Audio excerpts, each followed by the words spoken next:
Welcome back to my channel again. শীতের বিভিন্ন নতুন রান্নার রেসিপির ভেতর করলা, আলু এবং মায়া মাছ দিয়ে আজকে একটা মজার রান্না তৈরি করে দেখাবো। তাহলে দেখে নেই রান্নাটা করতে আমার কী লাগছে। আমি এখানে মলা মাছ বা মায়া মাছ, যেটা আমি ডাকেন না কেন, 1 কাপের মতো মাছ নিয়েছি, পরিষ্কার করে কেটে ধুয়ে।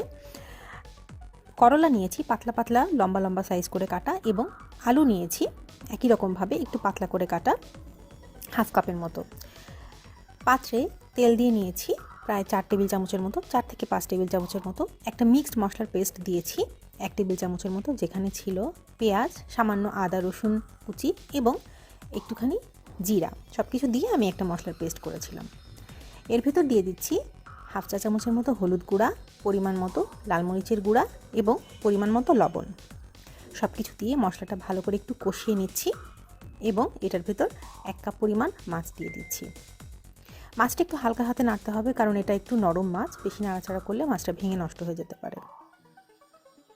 সামান্য একটু পানি দিয়ে নিচ্ছি যেন মশলাটা পুড়ে না যায়। আবারও একটু নেড়ে নিচ্ছি। এর ভেতর দিয়ে দিচ্ছি করলা এবং আলুর টুকরাগুলো।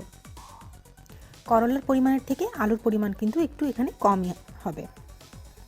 সব কিছু ভালোভাবে একটু মশলা দিয়ে মাখিয়ে নিচ্ছি এবং পরিমাণ মতো পানি দিয়ে নিচ্ছি।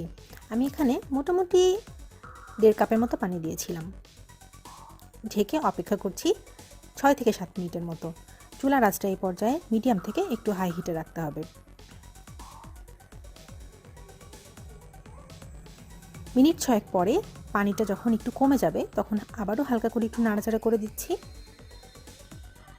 দিয়ে দিচ্ছি ফালি করে রাখা কাঁচামরিচ।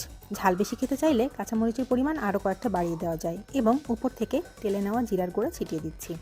এবার চুলাটা বন্ধ করে এটাকে ঢেকে দমে রাখছি কিছুক্ষণ। ব্যাস, রান্নাটা তৈরি হয়ে গেল। রান্নাটা কিন্তু খুব সহজ এবং কম সময়ে তৈরি করা যায়, এবং একটু অন্যরকম স্বাদের রান্না। আশা করছি রেসিপিটা দেখে আপনারা রান্নাটা ট্রাই করবেন। ভালো লাগলে আমাকে জানাবেন। আমার রেসিপি শেয়ার করতে পারেন আপনাদের বন্ধু এবং পরিবারের সাথে, এবং চ্যানেলটি সাবস্ক্রাইব করতে কিন্তু ভুলবেন না। সবাইকে অনেক ধন্যবাদ সাথে থেকে ভিডিওটা দেখার জন্য।